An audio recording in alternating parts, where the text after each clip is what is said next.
Bonjour, bonjour, salut, salut, shalom, shalom. Bienvenue sur ma chaîne Coach Firmine News, ainsi que mon autre chaîne Team Firmine Love TV. Je vous dis merci à vous les nouveaux abonnés. Pour vous qui n'êtes pas encore abonnés, je vous invite à vous abonner, à liker, à partager. Partagez s'il vous plaît, je compte sur vous. Aujourd'hui, je vais vous parler de cette histoire. Ma mère est en couple avec mon mari. Et oui, elle n'était pas au courant que sa mère était en couple avec son mari. Jusqu'au jour où je vais vous expliquer tout. Je vais tout détailler comme d'habitude. En espérant que vous vous portez bien, moi de mon côté, ça va. Dieu fait grâce. Amen. Et oui, Dieu fait grâce. Il nous a renouvelé le souffle de vie. Nous pouvons que dire merci Seigneur. Merci Seigneur pour le souffle de vie que tu nous as renouvelé à chacun de nous. Alléluia, alléluia. Amen. Pour nous qui croyons en notre Dieu, que le bon Dieu continue toujours à nous garder, à nous protéger, qu'il nous donne la force, le courage de le louer, de le glorifier, de l'adorer et de lire l'Évangile. Amen, amen, qui nous pardonne tous nos péchés à chacun de nous. Amen. Cette histoire, ça se passe en Côte d'Ivoire. Je vais leur attribuer les prénoms. Donc, on va dire Henriette et Laetitia. Henriette, c'est la maman. Laetitia, c'est la fille. Cette jeune fille a grandi entre deux tantes. Je dis bien entre deux tantes. Sa maman était à l'étranger. Donc, à l'âge de 10 ans, parfois elle dormait chez cette tante, parfois chez l'autre tante, jusqu'à ce qu'un jour, elle est même partie habiter chez sa maîtresse. Je dis bien sa maîtresse parce qu'il n'y avait personne pour la récupérer. Les deux tantes n'étaient pas dans la capitale. Les deux tantes étaient parties en voyage. C'est ainsi qu'elle est restée 1 mois chez sa maîtresse. Heureusement que tout s'est bien passé. Avec cette souffrance qu'elle avait en elle de ne pas voir sa maman, elle était vraiment triste. Elle voulait tellement que sa maman soit là pour elle. Parce que ses tantes lui rappelaient tout le temps, tu sais, ta propre mère t'a abandonné pour aller à l'étranger, travailler. Elle t'a laissé ici avec nous. Donc, tu dois seulement supporter tout ce que nous faisons pour toi. Que ce soit en bien, que ce soit en mal, tu dois seulement supporter et gérer. Donc, ces paroles aussi, ça lui faisait mal, mais elle n'avait pas le choix. C'est ainsi que, après des années, sa mère est revenue. Là, elle avait déjà 16 ans. Sa mère l'a récupérée. Elle est partie habiter chez sa mère. Dès qu'elle a eu 20 ans, elle a fait connaissance d'un homme. Elle avait toujours dit que, en grandissant, je dois trouver un homme avec qui on va fonder un foyer, on va avoir des enfants. Donc, quand elle a trouvé cet homme, elle s'est dit, c'est le jackpot, comme on le dit. C'est l'homme en question. C'est mon prince, c'est mon roi, c'est mon tout. Et c'est ainsi qu'ils se sont mariés. Dès qu'ils se sont mariés, l'homme a commencé à montrer son vrai visage. Je dis bien son vrai visage. Il ne s'occupait plus d'elle. Elle restait à la maison. Parfois, elle n'avait pas l'argent pour préparer. Parfois, elle n'arrivait pas à finir les fins du mois. Et quand son mari revenait, c'était pour les disputes, c'était pour les querelles. Il n'y avait pas la paix. C'était tout le temps, des problèmes sur problèmes. Elle passait son temps à pleurer. Et une fois, l'homme a commencé même à la ta-p. Elle n'a pas supporté. Elle est partie voir sa belle-mère. Sa belle-mère lui a dit, « Encore toi ?» Elle a dit, « Pourquoi encore moi ?» Mais parce que j'en ai déjà 3 qui sont venus se plaindre ici en disant que mon fils ne s'occupe pas d'eux. Et qui m'ont même montré mes petits-enfants que je ne connaissais pas. Elle a dit quoi? Elle a dit oui. En tant que ta belle-mère, je te dis la vérité. Tu n'es pas seule. Soit tu supportes le mariage, soit tu t'en vas. Je suis fatiguée. Je ne savais pas que toi aussi, tu étais en train de suivre @bir. Pour ceux qui me suivent, ils savent pourquoi je mets arrobase sur certains mots à cause de YouTube et TikTok. Je m'en excuse. Et c'est ainsi qu'elle est retournée dans son foyer et elle était triste. Elle a beau parler à son mari, que son mari puisse bien se comporter, mais il ne le faisait pas. En effet, tout a basculé le jour. Elle était en train de dormir. Son mari arrive tard dans la nuit. Il était ivre. Et là, bas, @tu. Et c'est ainsi qu'elle ne pouvait pas supporter. Elle a dit que c'était de trop. Elle allait partir, quitter son mari. Mais il fallait d'abord qu'elle se rende à l'hôpital. Arrivée à l'hôpital pour se faire soigner, on découvre qu'elle était enceinte. Elle était contente, mais se posait les questions.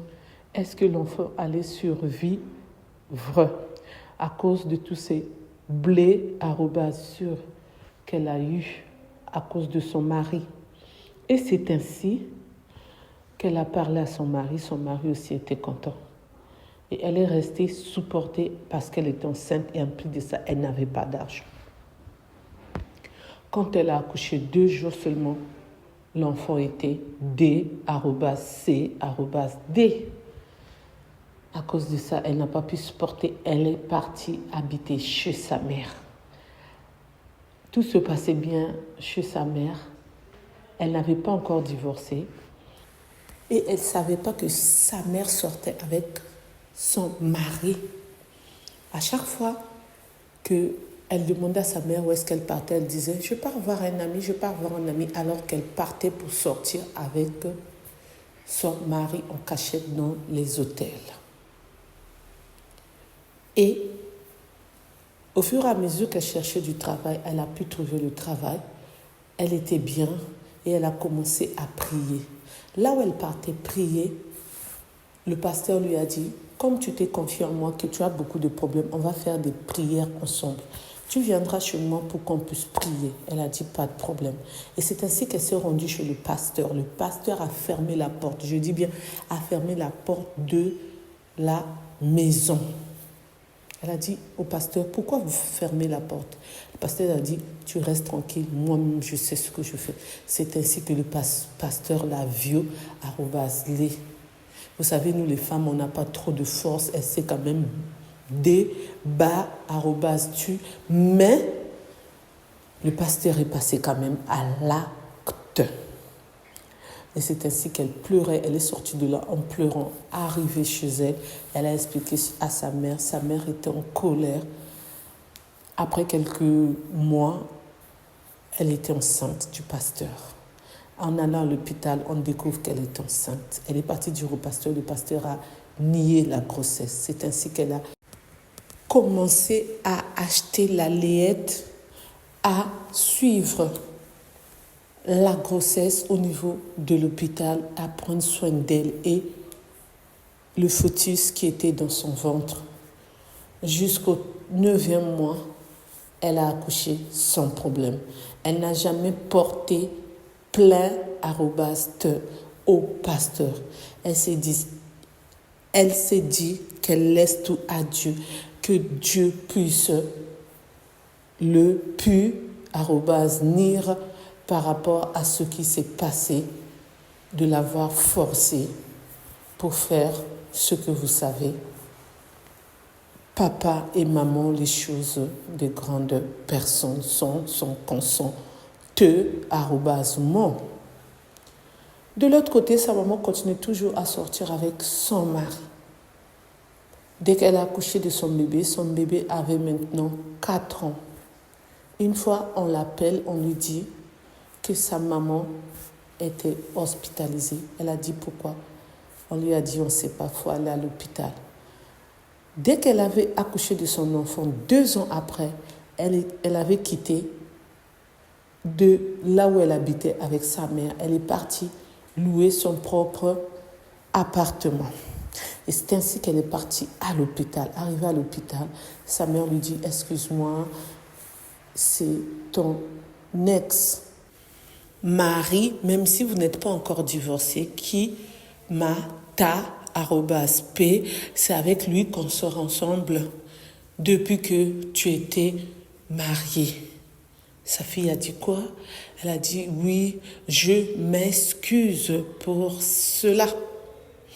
Et là, il m'a abandonné à l'hôpital.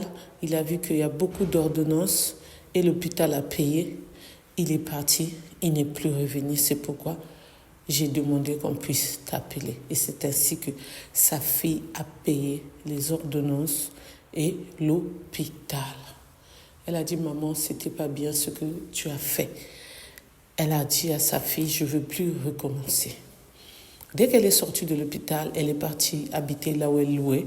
Et sa fille aussi est partie chez elle, là où elle habitait, louée avec son fils.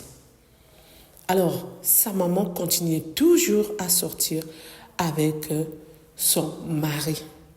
Et elle a pu avoir l'argent de l'avocat. C'est ainsi qu'elle a demandé le divorce. Elle est libre comme l'air, comme on le dit. Elle est tranquille avec son fils qui a maintenant 12 ans. Elle continue toujours à travailler. Elle se débrouille toujours. Et c'est ainsi qu'elle a voulu partager son histoire avec nous.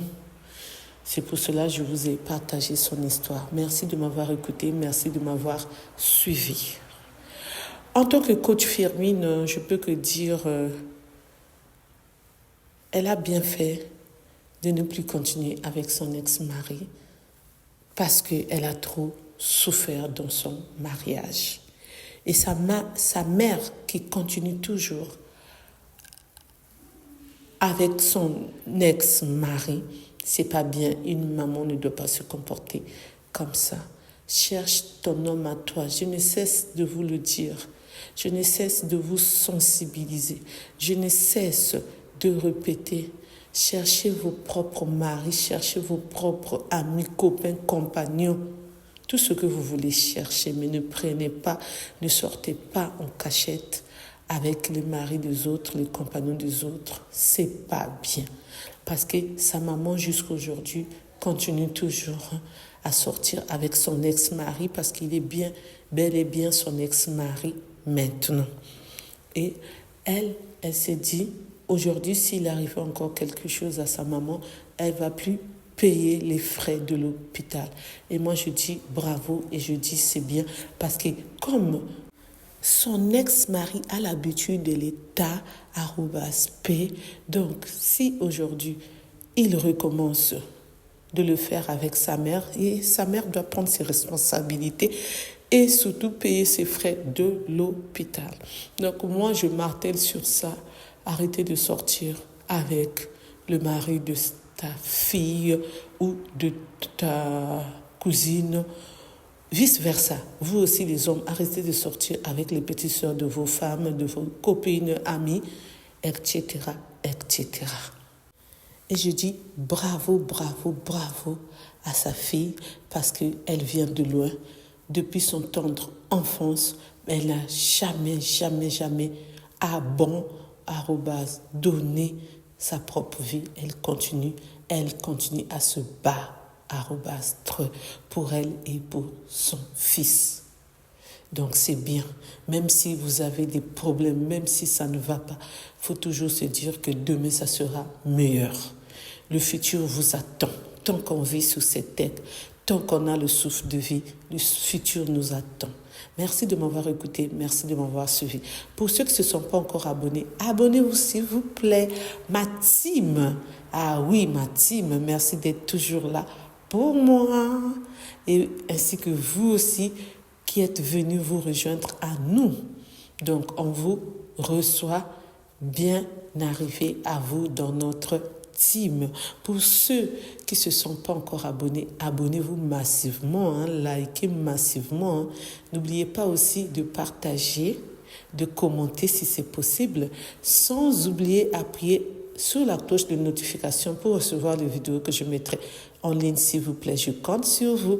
Merci. Je vous dis à bientôt pour une nouvelle vidéo. Pour ceux qui veulent partager leurs news, infos, faits divers, l'actualité, les histoires qu'ils ont vécues ou les autres ont vécues, vous pouvez me contacter à mon numéro qui est le 06 21 12 63 93. Je répète, 06 21 12 63 93. Je suis la coach Firmin. Je vous dis bye bye, bye, bye, bye. Au revoir, au revoir, au revoir.